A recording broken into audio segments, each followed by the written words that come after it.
Hi.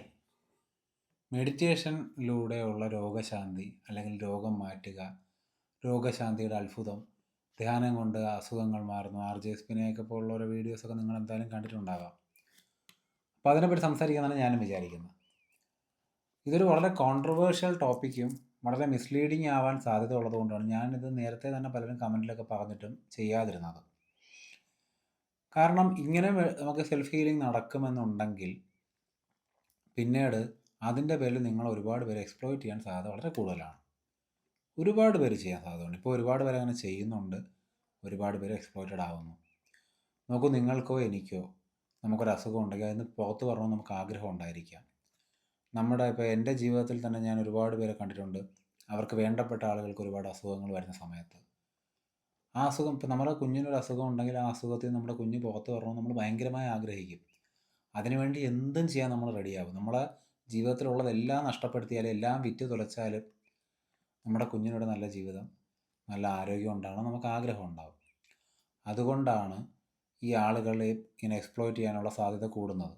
അത് മുതലെടുക്കാനാണ് നമ്മുടെ നാട്ടിൽ ഏറ്റവും കൂടുതൽ ആൾക്കാരുള്ളത്. സോ ഈ ഒരു സബ്ജക്റ്റ് പലപ്പോഴും സംസാരിക്കേണ്ടെന്ന് ഞാൻ വിചാരിച്ചിട്ടുണ്ട്. കാരണം ഇത് മിസ്ലീഡ് ചെയ്യപ്പെടാനുള്ള സാധ്യത വളരെ കൂടുതലാണ്. പക്ഷേ എനിക്ക് തോന്നി ഇതൊരു അവയർനെസ് ആയിട്ടെങ്കിലും നിങ്ങളിലേക്ക് സത്യം പറയണമെന്ന് എനിക്ക് തോന്നി. അതുകൊണ്ടാണ്. So I am going to talk about it. ആദ്യം എൻ്റെ സ്വന്തം അനുഭവം പറയാം. ഒരു 2015-16 കാലഘട്ടത്തിൽ ഞാൻ മിക്കവാറും എൻ്റെ കഥകളൊക്കെ ആ ഒരു കാലഘട്ടത്തിലായിരിക്കും.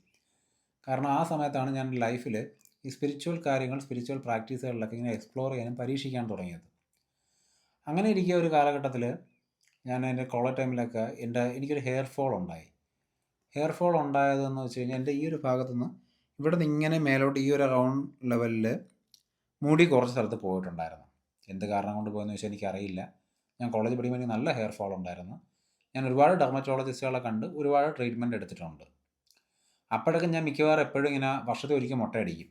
കാരണം എൻ്റെ തല നല്ല താരനുള്ള ആളാണ് ഞാൻ. ഇപ്പോഴും അതെ. ഒരുപാട് മരുന്ന് ഉപയോഗിച്ച് പോയിട്ടില്ല. സോ ഞാൻ എന്ത് ചെയ്യും, ഞാൻ മുട്ടയടിക്കും. താരനൊന്ന് കുറഞ്ഞിരിക്കും, പിന്നെ മുടി പൊഴിച്ചിട്ടും കുറഞ്ഞിരിക്കുമല്ലോ എന്നൊക്കെ വിചാരിച്ചിട്ട്. പക്ഷേ ഈ 2017-16 ആ ഒരു കാലഘട്ടത്തിൽ ഞാൻ ഒരു ബുക്ക് വായിക്കുകയുണ്ടായി. The power of the subconscious mind എന്ന് പറയുന്ന ബുക്ക്. ജോസഫ് മർഫിയുടെയാണ് ആ ബുക്ക് എന്നാണ് എൻ്റെ ഓർമ്മ. ആ ബുക്ക് വായിച്ചപ്പോഴത്തേക്കും നമ്മുടെ സബ് കോൺഷ്യസ് മൈൻഡിന് ഒരുപാട് ശക്തിയുണ്ട്. നമ്മൾ ഇമാജിൻ ചെയ്ത് കഴിഞ്ഞാൽ ആ കാര്യങ്ങൾ നടക്കുമെന്ന് എനിക്ക് തോന്നി. അതുകൊണ്ട് ഞാൻ ആ പ്രാക്ടീസ് ഒന്ന് അപ്ലൈ ചെയ്യാനായിട്ട് ട്രൈ ചെയ്തിട്ടുണ്ട്. എന്ന് പറഞ്ഞു കഴിഞ്ഞാൽ ഞാനൊരു വെക്കേഷൻ ടൈമിലാണോ, ഒരു സമ്മർ ടൈമിലാണ്. മിക്കവാറും സമ്മർ ടൈമിലാണ് ഞാൻ മുട്ടയടിക്കാറുള്ളത്. അന്ന് ഒരു സമ്മർ ടൈമിൽ ഞാൻ മുട്ടയടിച്ചതിന് ശേഷം ഞാൻ ഡെയിലി ഇങ്ങനെ ഇമാജിൻ ചെയ്യും എനിക്കവിടെ മുടി ഉണ്ട് എന്ന്, അല്ലെങ്കിൽ മുടി വളരുന്നതായിട്ട്, അവിടെ ചെറിയ ചെറിയ രോമങ്ങളായിട്ട് മുടി വളർന്നു വരുന്നത് പോലും ഞാൻ ഉറങ്ങുന്നതിന് മുമ്പ് ഇമാജിൻ ചെയ്യുമായിരുന്നു. എന്നിട്ട് രാവിലെ എണീക്കുമ്പോൾ എനിക്ക് അവിടെ മുടി ഉണ്ടെന്നുള്ള ഭാവത്തിൽ ഞാൻ നടക്കും. Either you believe me or not, നിങ്ങൾ എന്നെ വിശ്വസിച്ചാലും ഇല്ലെങ്കിലും എനിക്കന്ന് മുടി വളർന്നു എന്നുള്ളത് സത്യമാണ്. എനിക്കിപ്പോഴും ആ പൊസിഷനിൽ, ഞാൻ അന്ന് എനിക്ക് മുടിയില്ലായിരുന്ന പൊസിഷനിൽ എനിക്ക് മുടിയുണ്ട്.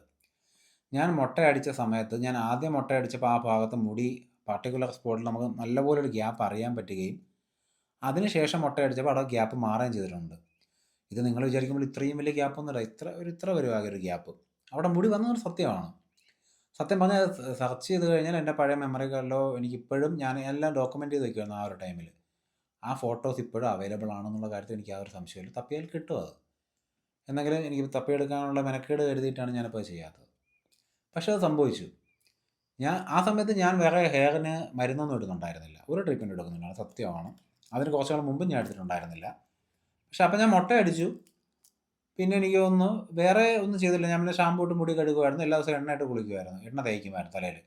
ഞാൻ അന്ന് ഇന്നും തലയിൽ ഉപയോഗിക്കുന്നത് വെറും പച്ച വെളിച്ചെണ്ണയാണ്. ഞാൻ വേറെ ഇല്ല അഡീഷണൽ. മുമ്പ് ഉപയോഗിച്ചിട്ടുണ്ട്. ഹെയർ ഫോളിനെ പറ്റി കൺസേൺ ആയിരുന്ന സമയത്ത് ഞാൻ ഒരുപാട് ഇതൊക്കെ ഉപയോഗിച്ചിട്ടുണ്ട്. ഒരുപാട് വെറൈറ്റി ഓഫ് തിങ്സുകളൊക്കെ ഉപയോഗിച്ചിട്ടുണ്ട്. അതുകൊണ്ട് എനിക്ക് മുടി വളർച്ചയൊന്നും പ്രത്യേകിച്ച് ഉണ്ടാകുന്നതായിട്ട് തോന്നിയിട്ടില്ല. മുടി പൊഴിയുന്നതായിട്ടാണ് എനിക്ക് പലപ്പോഴും തോന്നിയിട്ടുള്ള ചില പ്രോഡക്റ്റുകളൊക്കെ ഉപയോഗിക്കുമ്പോൾ. പ്രോഡക്റ്റിൻ്റെ പേരൊന്നും പറയുന്നില്ല, നമ്മുടെ നാട്ടിലെ ഫേമസ് എണ്ണകളൊക്കെയാണ്. അപ്പോൾ എനിക്കവിടെ മുടി വന്നു. അതിനുശേഷം പിന്നെ ഞാൻ സത്യം പറഞ്ഞാൽ ഹെയറിനെ പറ്റി വലിയ കൺസേൺ ആയിരുന്നില്ല. പക്ഷേ എന്തോ ഭാഗ്യം കൊണ്ടോ ഭാഗ്യമില്ലായ്മ കൊണ്ടോ ഇപ്പോഴും എൻ്റെ തലയിൽ മുടിയുണ്ട്. ആ പർട്ടിക്കുലർ പോയിന്റിൽ അത്രയും ഒരു സ്പോട്ട്, ഒരു പാച്ച് പോലെ, ഒരു ഗ്യാപ്പ് പോലെ പിന്നെ മുടി പോയിട്ടില്ല. കുറേ കാലം നിന്നൊരു കാര്യമാണ് ഇങ്ങനെ സംഭവിച്ചത്. ഈ power of mind, subconscious മൈൻഡിൻ്റെ ഒരു എവല്യൂഷൻ എന്നെ അത്ഭുതപ്പെടുത്തി എന്നുള്ള സത്യമാണ്. പക്ഷെ നിങ്ങളൊരു കാര്യം കൂടി മനസ്സിലാക്കണം. എനിക്ക് ഒരുപാട്, ഞാൻ ഒരു സിക്ക് ചൈൽഡായിരുന്നു. അതായത് ഞാൻ കുഞ്ഞിലെ മുതൽ വളർന്നു വരുമ്പോഴത്തേക്ക് ഒരുപാട് ഫിസിക്കൽ എയിൽമെൻറ്റ്സ് എനിക്കുണ്ടായിരുന്നു. ഒരുപാട് അസുഖങ്ങൾ എനിക്കുണ്ടായിരുന്നു. ഇപ്പോഴും അതിൽ പലത് അസുഖങ്ങളും എനിക്കിപ്പോഴും ഉണ്ട്. ഒരു 90% അസുഖങ്ങൾ ഇപ്പോഴും നിലവിലുണ്ട്. ഞാനതിന് പലതിനും ഫ്രീക്വൻ്റ് ആയിട്ട് അല്ലെങ്കിൽ ഗ്യാപ്പിൽ മെഡിസിൻ യൂസ് ചെയ്യുന്ന ആളാണ്. ഈ സബ് കോൺഷ്യസ് മൈൻഡിൻ്റെ പവർ ഉപയോഗിച്ച് ഈ അസുഖങ്ങളൊക്കെ മാറ്റണമെന്ന് എനിക്ക് തോന്നിയിട്ടില്ല. ഇടയ്ക്ക് എപ്പോഴൊക്കെയോ തോന്നിയ സമയത്ത് ഞാനിങ്ങനെ ചെയ്ത് നോക്കുകയും ഒരു മാറ്റവും ഉണ്ടായിട്ടില്ല. ശരിക്കും പറഞ്ഞാൽ ആ അസുഖങ്ങളൊക്കെ ഈ power of sub conscious mind കൊണ്ട് മാറും എന്നുള്ള വിശ്വാസം എനിക്ക് തോന്നാത്തത് കൊണ്ടായിരിക്കാം മാറിയിട്ടില്ല. അങ്ങനെ മാറുമായിരുന്നെങ്കിൽ എനിക്ക് ഒരുപാട് അസുഖങ്ങൾ മാറിയേനെ. എൻ്റെ ടേബിളിൽ ഇപ്പോൾ ഇരിക്കുന്ന പല മരുന്നുകളും എനിക്ക് ഉപയോഗിക്കേണ്ട അവസ്ഥ വരില്ലായിരുന്നു. ഈ power of sub conscious mind എന്ന് പറയുന്ന ബുക്ക് എൻ്റെ ജീവിതത്തിൽ വേറൊരു മാറ്റം വരുത്തിയത്, എനിക്ക് ഇതെന്താ പറയുക, ഒരു പോസിറ്റീവ് ആറ്റിറ്റ്യൂഡാണ് ലൈഫിൽ വേണ്ടത്. എല്ലാം നല്ല രീതിയിൽ കാണണം എന്നുള്ളൊരു ചിന്ത എനിക്കുണ്ടാക്കി തന്നിട്ടുണ്ട് ആ ബുക്ക്. അത് ഞാനിപ്പോഴും പ്രാക്ടീസ് ചെയ്യുന്നുണ്ടെന്നുള്ള സത്യമാണ്. അതായത് ഞാനിപ്പോഴും ഐ ഓൾവേസ് എന്താ പറയുക, ലൈഫിലുള്ളതെല്ലാം ഒരു പോസിറ്റീവ് കാര്യങ്ങളാണെന്നാണ് ഞാൻ വിചാരിക്കാറുള്ളത്. എന്ത് മോശം കാര്യം സംഭവിച്ചപ്പോഴും അങ്ങനെ വിചാരിക്കുന്ന ആളാണ് ഞാൻ. ചിലപ്പോൾ എൻ്റെ പോസിറ്റീവ് ആറ്റിറ്റ്യൂഡ് കണ്ടാൽ നിങ്ങൾക്ക് തന്നെ പേടി തോന്നും, ഇവന് വട്ടാണെന്ന് തോന്നുമായിരിക്കാം. എനിവേ, അത് എൻ്റെ ലൈഫിലെ എക്സ്പീരിയൻസ് ഞാൻ അങ്ങോട്ട് മാറ്റി വയ്ക്കാം. ഇനി മെഡിറ്റേഷൻ ചെയ്തതുകൊണ്ട് അസുഖം മാറിയെന്ന് അവകാശപ്പെടുന്ന ഒരുപാട് പേരുണ്ട്. അതിൽ ഫേമസ് ഈ ജോ ഡിസ്പെൻസ, RJ സ്പിന പോലുള്ള ആൾക്കാരാണ്. ഇവർ രണ്ടുപേരുടെ സ്റ്റോറി നല്ല സിമിലറാണ്. രണ്ടുപേർക്കും അരയ്ക്ക് കീഴ്പോട്ട് തളർന്നു കിടന്നതിന് ശേഷം, നടു തളർന്നതിന് ശേഷം ഇമാജിനേഷനിലൂടെ അല്ലെങ്കിൽ ഒരു കൈൻഡ് ഓഫ് സെൽഫ് ഹീലിംഗ് മെഡിറ്റേഷനിലൂടെ രോഗശാന്തി നേടി എന്ന് അവകാശപ്പെടുന്നവരാണ്. ഇവരെ രണ്ടുപേരുടെയും മെഡിക്കൽ റെക്കോർഡ്സ് ഞാൻ കണ്ടിട്ടില്ല. ഒരു ശാസ്ത്രജ്ഞനും കണ്ടിട്ടില്ല എന്നുള്ള, ഒരു സയൻറ്റിസ്റ്റും കണ്ടിട്ടില്ല, ഒരു മെഡിക്കൽ സയൻസ് ഡോക്ടറും കണ്ടിട്ടില്ല എന്നുള്ളത് വാസ്തവമാണ്. അതുകൊണ്ട് തന്നെ ഈ ക്ലെയിമുകൾക്കൊന്നും ആധികാരികതയില്ല. ഇതേ ക്ലെയിം മുന്നോട്ട് വയ്ക്കുന്ന ദീപക് ചോപ്രയെ പോലെ, അല്ലെങ്കിൽ ഓപ്ര ഉൾപ്പെടെ ഇത്തരം ക്ലെയിമുകൾ പറഞ്ഞിട്ടുണ്ടായിരിക്കും, നിങ്ങൾക്ക് അറിയാമായിരിക്കാം. അതുപോലെ ഒരുപാട് ആളുകളുണ്ട്. സോ ഇവരുടെയൊക്കെ ക്ലെയിമുകളുടെ ആധികാരികതയെപ്പറ്റി എനിക്ക് യാതൊരു ധാരണയില്ല. എന്നാൽ നമ്മുടെ സെൽഫിന്, നമ്മുടെ മനസ്സിന് ചിലപ്പോൾ നമ്മളെ സ്വയം ഹീൽ ചെയ്യാൻ സാധിക്കും. അത് ഇത്രയും ഭയങ്കരമായ ഒരു അൾട്ടറിങ് സാധിക്കുമെന്ന് ചോദിച്ചു കഴിഞ്ഞാൽ എനിക്കറിയില്ല. ചിലപ്പോൾ എൻ്റെ ഒരു ലെവൽ ഓഫ് ഇമാജിനേഷൻ അല്ലെങ്കിൽ എൻ്റെ ഒരു ലെവൽ ഓഫ് സ്പിരിച്വൽ പവർ അല്ലെങ്കിൽ ഒരു സൈക്കിക് എബിലിറ്റി കുറവായതുകൊണ്ടായിരിക്കും എനിക്കൊരു ചെറിയ അസുഖം അല്ലെങ്കിൽ ഒരു ചെറിയ പോയിന്റിൽ മുടി വളർത്താൻ സാധിച്ച് എനിക്ക് എൻ്റെ മറ്റ് വലിയ അസുഖങ്ങളൊന്നും മാറ്റാൻ സാധിക്കാത്തത്. ചിലപ്പോൾ അതിന് കേപ്പബിലിറ്റി ആളുകൾ ഉണ്ടായിരിക്കാം, ഉണ്ടെന്ന് പുരാണങ്ങളിൽ പറയുന്നു. ഇപ്പോഴും ഒരുപാട് പേര് ക്ലെയിം ചെയ്യുന്നു. ഇത് സയൻറ്റിഫിക്കലി പ്രൂവൺ ആക്കാൻ വലിയ ബുദ്ധിമുട്ടാണ്. നോക്കൂ, സ്പോണ്ടേനിയസ് റെമിഷൻ എന്ന് പറയുന്ന കാര്യം നമ്മുടെ നാട്ടിൽ നടക്കുന്നുണ്ട്. ഇത് ശാസ്ത്രം അംഗീകരിച്ചൊരു കാര്യമാണ്. അതായത് ഒരു 4th സ്റ്റേജ് ക്യാൻസർ ഉള്ള പേഷ്യൻറ്റിന് പിറ്റേ ദിവസം രാവിലെ എണീക്കുമ്പം എന്ന് പറയുന്നത് പോലെ ക്യാൻസർ അപ്രത്യക്ഷമാകുന്നു ശരീരത്തിൽ നിന്ന്. ഇത് സംഭവിച്ചിട്ടുണ്ട്. ഇത് മെഡിക്കൽ സയൻസ് റിപ്പോർട്ട് ചെയ്തിട്ടുണ്ട്. ഇതിന് സ്പോണ്ടേനിയസ് റെമിഷൻ എന്നാണ് ഈ ടേമിനെ പറയുന്നത്. ഇതെന്തുകൊണ്ടാണ് സംഭവിക്കുന്നതെന്ന് ഇതുവരെ ശാസ്ത്രം കണ്ടെത്തിയിട്ടില്ല. ഇത് വിശ്വാസം കൊണ്ട് സംഭവിക്കുന്നതെന്നും ദൈവത്തിൻ്റെ അനുഗ്രഹം കൊണ്ട് സംഭവിക്കുന്നതെന്നും പല കാര്യങ്ങളും പലരും പറയുന്നുണ്ട്. അതിനൊന്നും സയൻറ്റിഫിക്കായിട്ട് യാതൊരു പ്രൂഫും ഇല്ല, ശാസ്ത്രീയമായി ഇല്ല എന്നുള്ള സത്യമാണ്. ഇനി ഇത് പറ്റുമെന്നുള്ള ഞാൻ പറഞ്ഞു, എൻ്റെ ഒരു പോസിബിലിറ്റിയിൽ ചില കാര്യങ്ങൾ മാറ്റാൻ സാധിക്കുമെന്ന് ഞാൻ വിചാരിക്കുന്നു. പ്രത്യേകിച്ച് നമ്മുടെ കർമ്മയുമായിട്ട് അലൈൻഡ് ആണെങ്കിൽ. അതായത് വിധിയിൽ അത് നിങ്ങൾക്ക് നടക്കാനുള്ള യോഗം ഉണ്ടെങ്കിൽ നടക്കും. വിധിയിൽ നടക്കാൻ യോഗമില്ലെങ്കിൽ നിങ്ങൾക്കത് ചിന്തിച്ച് അൾട്ടർ ചെയ്യാൻ പറ്റുമെന്ന് ചോദിച്ചാൽ എനിക്കറിയില്ല. ചിലപ്പോൾ നമ്മുടെ സെൽഫിന്, നമ്മുടെ യഥാർത്ഥ ശുദ്ധബോധത്തിൻ്റെ ശക്തിയിൽ ചിലപ്പോൾ മാറുമായിരിക്കും. പക്ഷേ ഞാൻ ഇന്ന് വരെ അങ്ങനെ ഒരു റിയാലിറ്റി കണ്ടിട്ടില്ല. ഇനി അത് സംഭവിക്കുമെന്ന് തന്നെ നമുക്ക് വിചാരിച്ച് മുമ്പോട്ട് പോകാം. സംഭവിക്കുകയാണെന്നുണ്ടെങ്കിൽ നിങ്ങൾ എപ്പോഴും മനസ്സിലാക്കേണ്ട ഒരു കാര്യം, അത് നിങ്ങളിലാണ് സംഭവിക്കുന്നത്. അതായത് നിങ്ങളുടെ അസുഖം നിങ്ങൾക്ക് സ്വയം സെൽഫ് ഹീൽ ചെയ്യാൻ സാധിച്ചെന്നിരിക്കാം. ചിലപ്പോൾ നിങ്ങളുടെ സൈക്കിക് എബിലിറ്റി ഉണ്ട്, ചിലപ്പോൾ നിങ്ങളുടെ വിശ്വാസത്തിൻ്റെ ഒരു പവർ കൊണ്ട് അസുഖങ്ങൾ മാറും. നിങ്ങൾ അറിയാമല്ലോ, പ്ലസീബോ എഫക്റ്റൊക്കെ നിങ്ങൾ കേട്ടിട്ടുണ്ടാവാം. വിശ്വാസത്തിൻ്റെ പവർ കൊണ്ട് ചിലപ്പം ഒന്നും ചെയ്യാതെ തന്നെ അസുഖം മാറുമെന്ന് പല കേസുകളും റെക്കോർഡ് ചെയ്തിട്ടുള്ളതാണ്, ശാസ്ത്രീയമായി തന്നെ റെക്കോർഡ് ചെയ്തിട്ടുള്ളതാണ്. അതിനെ പ്ലസീബോ എഫക്റ്റ് എന്നാണ് പറയുന്നത്. അതിന് നോസീബോ എഫക്റ്റ് എന്ന് പറയുന്നത് അതിൻ്റെ ഓപ്പോസിറ്റ് സൈഡുണ്ട്. അതായത് അസുഖമില്ലാത്ത ഒരാൾ എനിക്ക് അസുഖം വരുമെന്ന് ഭയങ്കരമായിട്ട് വിചാരിച്ച് ചിലപ്പോൾ അസുഖം വരാനുള്ള സാധ്യത ഉണ്ടെന്ന് പറയുന്നുണ്ട്. സോ ഡെഫിനറ്റ്ലി ഒരു പോസിറ്റീവ് ആറ്റിറ്റ്യൂഡ് നമ്മുടെ ശരീരത്തിനും നമ്മുടെ മനസ്സിനും നമ്മുടെ ജീവിതത്തിനും ആവശ്യമാണെന്നുള്ളതിന് തെളിവുകളാണ് ഇതൊക്കെ. അപ്പോൾ അസുഖം, ഭയങ്കര സീരിയസ് ആയിട്ടുള്ള അസുഖം മാറുമെന്നുള്ളത് it will depend on your temperament. നിങ്ങളുടെ ടെമ്പർമെൻറ്റിനനുസരിച്ചും നിങ്ങളുടെ വിശ്വാസത്തിൻ്റെ ലെവൽ അനുസരിച്ചും നിങ്ങളുടെ സൈക്കിക് എബിലിറ്റി അനുസരിച്ച് നിങ്ങളുടെ കർമ്മ അനുസരിച്ച് പല ഫാക്ടേഴ്സും ഉണ്ട്. പക്ഷെ ഞാൻ അപ്പോഴും പറയുന്നത്, ഞാൻ എപ്പോഴും നിങ്ങളെന്ന് പറയാൻ കാര്യം, ഇതെല്ലാം നിങ്ങളുടെ മാത്രം കാര്യങ്ങളാണ്. അതായത് ഈ സെൽഫ് ഹെൽപ്പ് ഗുരൂസിനോ മറ്റാളുകൾക്കോ വന്നിട്ട് നിങ്ങളുടെ അസുഖം മാറ്റിത്തരാൻ സാധിക്കുമെന്ന് ഞാൻ വിചാരിക്കുന്നതേയില്ല. അങ്ങനെ ആരെങ്കിലും നിങ്ങളെ പറഞ്ഞ് പറ്റിച്ച് നിങ്ങളുടെ പൈസ ഒരുപാട് അവരെടുക്കുന്നുണ്ടെങ്കിൽ വെറുതെ നിങ്ങളുടെ കാശ് കളയാമെന്നുള്ളതേ ഉള്ളൂ. പിന്നെ എനിക്ക് പലപ്പോഴും ഇത് പറയാൻ പേടിയാണ്. കാരണം ഫാൾസ് ഹോപ്പ് എന്നൊരു സംഭവമുണ്ട്. ഒരു 5 വയസ്സുള്ള കുട്ടി ക്യാൻസറിൽ സഫർ ചെയ്യുന്നൊരു കുട്ടിയാണ്. ആ കുട്ടിക്ക് നീ ഈ മെഡിറ്റേഷൻ ചെയ്താൽ മതി നിൻ്റെ അസുഖം മാറുമെന്ന് പറഞ്ഞ് ഒരു ഹോപ്പ് കൊടുക്കുകയാണ്. ജീവിക്കാൻ ഒരുപാട് ആഗ്രഹിക്കുന്ന കുട്ടിയാണെങ്കിൽ ആ കുട്ടി വളരെ സന്തോഷത്തോടെ ഇയാൾ പറയുന്ന കാര്യം നടക്കുമായിരിക്കും, അതുകൊണ്ട് എൻ്റെ അസുഖം മാറുന്ന ആ ഒരു കുട്ടിക്ക് കിട്ടുന്ന ആ ഒരു വിശ്വാസം, ആ ഒരു സ്നേഹം, അത് നമ്മൾ ഭയങ്കരമായിട്ട് അത് ഒരിക്കലും ചെയ്യാൻ പാടില്ല. കാരണം അത് വർക്കായില്ലെങ്കിൽ ആ കൊച്ചിനുണ്ടാകുന്ന ആ ഒരു വിഷമം എന്ന് പറയുന്നത് ഇറ്റ് ഈസ് അൺഇമാജിനബിൾ. സോ അതുകൊണ്ട് ആരും പറയുന്ന മെഡിറ്റേഷൻ മറ്റുള്ളവർക്ക് വർക്കാവുമെന്ന് ഞാൻ വിചാരിക്കുന്നില്ല. നിങ്ങൾക്ക് വർക്കാവുമെങ്കിൽ it will be up to U.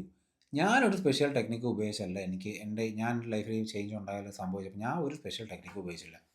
ഞാൻ സ്വയം ഇമാജിൻ ചെയ്തു, അത് സംഭവിക്കുകയാണ് ഉണ്ടായത്. അതിന് ആര് പറഞ്ഞ പാറ്റേണോ, ആ ബുക്കിൽ പറഞ്ഞിരിക്കുന്ന പാറ്റേണോ പോലും ഞാൻ ഫോളോ അപ്പ് ചെയ്തിട്ടില്ല. Power of sub conscious mind എന്നാണ് ബുക്കിന് എനിക്ക് പ്രൊമോഷനോ കമ്മീഷനോ ഒന്നും കിട്ടുന്നില്ല. നിങ്ങൾ ആരും ആ ബുക്ക് വായിക്കണമെന്ന് ഞാൻ പറയത്തുമില്ല. ബുക്ക് മലയാളത്തിലും അവൈലബിൾ ആണെന്ന് എനിക്കറിയാം. അതിൻ്റെ PDF ഒക്കെ ഫ്രീ ആയിട്ട് എനിക്ക് തോന്നുന്നു ഇൻ്റർനെറ്റിൽ ഡൗൺലോഡ് ചെയ്യാൻ കിട്ടും. അത് നിങ്ങൾ എടുത്ത് വായിക്കാനേ ഞാൻ പറയും. നിങ്ങൾ അതിനുവേണ്ടി പൈസ മുടക്കാൻ പോലും ഞാൻ നിങ്ങളോട് പറയില്ല. അതിൽ പറഞ്ഞേക്കുന്ന കഥാ തന്തുകൂടമാണെങ്കിൽ ഞാൻ ഇപ്പോഴേ പറഞ്ഞുതരാം. അതായത് നിങ്ങൾ എന്ത് ഇമാജിൻ ചെയ്യുന്നോ അത് സത്യമാക്കാൻ സാധിക്കും. നിങ്ങൾ വിശ്വസിക്കുന്ന കാര്യം നടക്കുമെന്നാണ് അതിൽ പറഞ്ഞേക്കുന്നത്. അത് ശരിയാണെന്ന് എനിക്ക് അപ്പോഴും ഇപ്പോഴും തോന്നുന്നുണ്ട്. അതായത് നമ്മുടെ വിശ്വാസം പ്യുവർ ആണെങ്കിൽ ചിലപ്പോൾ അത് സംഭവിച്ചെന്നിരിക്കാം. കാരണം ശുദ്ധബോധവുമായിട്ട് അത്രത്തോളം അലയണ്ടായി നമ്മൾ ആ ഒരു ചിന്ത പോവുകയാണെങ്കിൽ ചിലപ്പോൾ അത് ഫിസിക്കലി മാനിഫെസ്റ്റ് ചെയ്തെന്നിരിക്കാം. ഞാൻ പിന്നെ അതിന് വേറൊരു സൈഡും കൂടി ഞാൻ ചിന്തിക്കാറുണ്ട്. അതായത് ശുദ്ധബോധവുമായി അലയണ്ടായ കാര്യങ്ങൾ മാത്രമേ നമുക്ക് പൂർണ്ണമായി വിശ്വസിക്കാൻ സാധിക്കുകയുള്ളൂ. അല്ലാത്തൊരു കാര്യം, ഫോർ എക്സാമ്പിൾ ഞാൻ ചില അസുഖങ്ങളുടെ കാര്യം ഞാൻ പറയാം, എൻ്റെ ലൈഫിലെ കാര്യം, അത് എൻ്റെ ശുദ്ധബോധവുമായിട്ട് ആവില്ല എന്നുള്ളത് കൊണ്ടായിരിക്കാം എനിക്കത് പൂർണ്ണമായി എനിക്കത് മാറി എന്നുള്ള ആ ഒരു ഇമാജിനേഷനിൽ ഇരിക്കാൻ പോലും എനിക്ക് സാധിക്കാറില്ല. ചിലപ്പോൾ അതിൻ്റെ ശുദ്ധബോധത്തോടെ അലയണ്ടാവാത്തതുകൊണ്ടായിരിക്കും. ചിലപ്പോൾ അങ്ങനെ അലയണ്ടാണെങ്കിൽ എനിക്ക് പൂർണ്ണമായി വിശ്വസിക്കാൻ സാധിക്കുമായിരിക്കാം. അപ്പോൾ അത് പൂർണ്ണമായി മാറുകയും ചെയ്തിരിക്കാം. അപ്പോൾ ഇനിയും ഒരുപാട് ഫോളോ അപ്സ് എനിക്ക് പറയാനുണ്ട്. എന്താണെന്ന് വെച്ച് കഴിഞ്ഞാൽ, നിങ്ങൾ സ്വയം വിശ്വസിക്കുക, സ്വയം ട്രൈ ചെയ്യുക, സ്വയം പരീക്ഷിക്കുക, സ്വയം കണ്ടെത്തുക. നിങ്ങളുടെ ശക്തി കൊണ്ട് നിങ്ങളുടെ കുഞ്ഞിൻ്റെയോ മറ്റൊരാളുടെ കർമ്മമോ ജീവിതമോ മാറ്റാൻ പറ്റുമെന്ന് ഞാൻ വിചാരിക്കുന്നില്ല. I'm sorry to say this. അതായത് നിങ്ങളൊരു ധ്യാനം ചെയ്ത് അല്ലെങ്കിൽ ഒരാളുടെ കയ്യിൽ നിന്നൊരു പവർ കൊണ്ട് നിങ്ങളുടെ കുഞ്ഞിൻ്റെയോ നിങ്ങൾക്ക് വേണ്ടപ്പെട്ട നിങ്ങൾ സ്നേഹിക്കുന്ന ഒരാളുടെയോ അസുഖം മാറ്റാമെന്ന് ഞാൻ വിചാരിക്കുന്നില്ല. I'm sorry to say this. ഇത് പലരെയും ഡിസപ്പോയിൻറ്റ് ചെയ്യുമെന്ന് എനിക്കറിയാം. കാരണം അതിൽ പ്രതീക്ഷിക്കുന്ന ഒരുപാട് ആളുകളുണ്ടെന്ന് എനിക്കറിയാം. നിങ്ങൾക്ക് കുഞ്ഞിന് സ്വയമായ ഒരു ആത്മീയ വിശ്വാസവും ഒരു ട്രൈയിങ്ങും ഉണ്ടെങ്കിൽ ചിലപ്പോൾ അത് വർക്കായെന്നിരിക്കാം. ഒരു അസുഖമുള്ള ഒരാൾ എനിക്ക് അസുഖം മാറിയെന്ന് പൂർണ്ണ വിശ്വാസത്തിൽ ഇരിക്കുമ്പോൾ അയാളുടെ സ്ട്രെസ് ലെവൽ കുറയുന്നത് കാരണം തന്നെ അയാളുടെ ബോഡിയിലെ കെമിക്കൽസും മറ്റു ഹോർമോൺസൊക്കെ മാറുന്ന ഒറ്റ കാരണം കൊണ്ട് ചിലപ്പോൾ അയാൾക്ക് അസുഖം മാറിയെന്നിരിക്കാം. ഇറ്റ് ഹാസ് ഹാപ്പൻഡ്, സത്യമാണ്. പക്ഷെ അത് എപ്പോഴും സംഭവിക്കണമെന്നില്ല. അപ്പം നമ്മുടെ കുഞ്ഞും ചിലപ്പോൾ സ്വയം ട്രൈ ചെയ്ത് ചിലപ്പോൾ അതിന് പുറത്ത് വരുമായിരിക്കാം. കുഞ്ഞ് അല്ലെങ്കിൽ നമുക്ക് വേണ്ടപ്പെട്ട ആരെങ്കിലും. നമ്മൾക്കൊരാളുടെ അസുഖം വേറെ ആളുടെ കയ്യിൽ നിന്ന് ഇങ്ങനെ മെഡിറ്റേഷൻ മേടിച്ചെടുത്ത് ആ മെഡിറ്റേഷൻ ടെക്നിക്ക് പറഞ്ഞ് പ്രാക്ടീസ് ചെയ്ത് മാറ്റാമെന്ന് ഞാൻ വിചാരിക്കുന്നില്ല. ചിലപ്പോൾ സെൽഫായിട്ട് സംഭവിക്കുമായിരിക്കും. സോ നിങ്ങൾക്ക് അങ്ങനെ മാറ്റിത്തരാമെന്ന് പറഞ്ഞ് വരുന്ന ആളുകളെ വിശ്വസിക്കരുത്, പ്ലീസ്. ഇനി ഈ പാസ്റ്റർമാരൊക്കെ അസുഖം മാറ്റുന്നത് ഇതുമായിട്ട് സിമിലറാണ്. നോക്കൂ, പാസ്റ്റേഴ്സിൻ്റെ അടുത്തുനിന്ന് ചിലപ്പോൾ അസുഖങ്ങൾ മാറിയെന്നിരിക്കാം. അത് ആ ഓരോ വ്യക്തികളുടെയും വിശ്വാസത്തിൻ്റെ പവർ കൊണ്ട് സംഭവിക്കുന്നതാണ്. അത് ആ വ്യക്തിയുടെ വിശ്വാസമായിരിക്കണം. കൂടെ ഇരിക്കുന്ന ആളെ വിശ്വസിച്ചിട്ട് കാര്യമില്ല. നമുക്ക് ഒരാളുടെ വിശ്വാസം പറഞ്ഞുണ്ടാക്കി കൊടുക്കാൻ പറ്റില്ല. നീ വിശ്വസിക്കുക ഇത് മാറുമെന്ന് നിങ്ങൾ എത്ര അടിച്ച് പറഞ്ഞാലും അത് സംഭവിക്കില്ല. It has to happen from his own inner being എന്നാണ് ഞാൻ മനസ്സിലാക്കുന്നത്. അതുപോലെ തന്നെ ഈ രമണ മഹർഷി തുടങ്ങി ജീസസ് ക്രൈസ്റ്റ് തുടങ്ങി എൻലൈറ്റ്മെൻറ്റ് നേടിയെന്ന് പറയുന്ന അല്ലെങ്കിൽ ശുദ്ധബോധമായി മാറിയ പ്യുവർ അവയർനെസ്സായി മാറിയ പല മനുഷ്യരും അവരുടെ ചുറ്റും ഒരുപാട് അത്ഭുതങ്ങൾ സംഭവിച്ചിട്ടുണ്ട്. ഇനിയും കരോലി ബാബയൊക്കെ അതിൽപ്പെട്ട ആളുകളാണ്. അതായത് പലർക്കും രോഗശാന്തി കിട്ടിയിട്ടുണ്ട്. പക്ഷേ അവർ ഇപ്പം ശരിക്കും ബോധോദയം നേടി ശുദ്ധബോധമായ ഒരു വ്യക്തിയാണെങ്കിൽ അയാൾക്കൊരു പേഴ്സണൽ വില്ലില്ല. കാരണം അയാളുടെ ഉള്ളിൽ ഞാനെന്ന് പറയുന്നൊരു ഭാവമില്ല, ഞാനെന്ന് പറയുന്നൊരു വ്യക്തിയില്ല. സോ ആ വ്യക്തി ഉണ്ടെങ്കിൽ ആ വ്യക്തിക്ക് ഇവൻ്റെ അസുഖം മാറ്റാം എന്ന് വിചാരിക്കാൻ സാധിക്കൂ.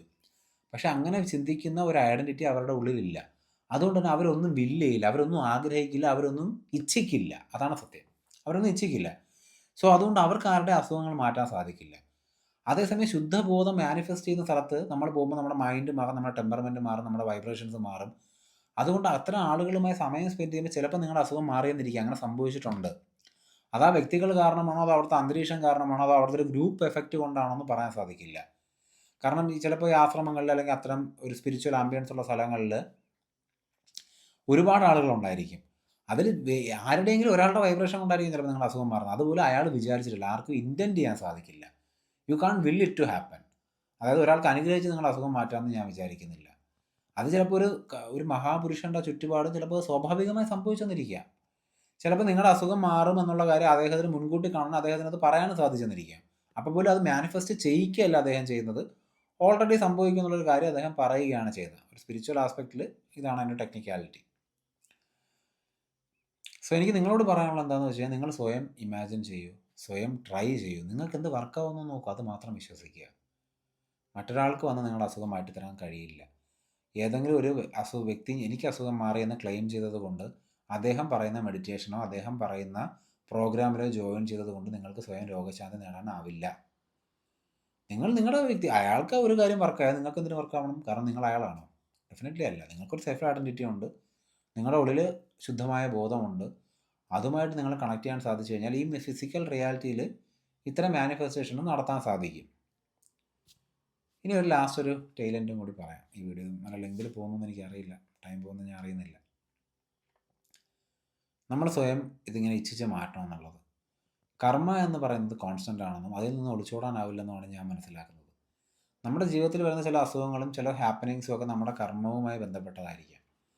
എന്നാൽ നമ്മളത് ഇച്ഛിച്ച് മാറ്റിയാൽ ശരിക്കും പറഞ്ഞാൽ നമ്മൾ കർമ്മം മാറ്റുകയല്ല ചെയ്യുന്നത്, നമ്മൾ കർമ്മം കുറച്ചുകൂടെ തള്ളുകയാണ് ചെയ്യുന്നത്. അത് ഇപ്പോഴല്ലെങ്കിലും മറ്റൊരു തരത്തിൽ മാനിഫെസ്റ്റ് ചെയ്തിരിക്കും. You can never escape from the reality. നിങ്ങൾ സ്വയം തിരിച്ചറിയാൻ ശ്രമിക്കുക, ശുദ്ധമായ ബോധമായി മാറാൻ സാധിക്കുക. അപ്പം നിങ്ങളുടെ ശരീരത്തിനോ മനസ്സിനോ ചുറ്റുപാടിനോ എന്ത് സംഭവിച്ചാലും നിങ്ങൾ അതൊന്നും ബാധിക്കാതെ നിങ്ങൾക്ക് സ്വസ്ഥമായിട്ടിരിക്കാൻ സാധിക്കും നിങ്ങളുടെ ഉള്ളിൽ. അതാണ് ഏതൊരു മനുഷ്യനും ചെയ്യേണ്ടതെന്നാണ് എൻ്റെ അഭിപ്രായം. So I hope this video helped you all. Thank U.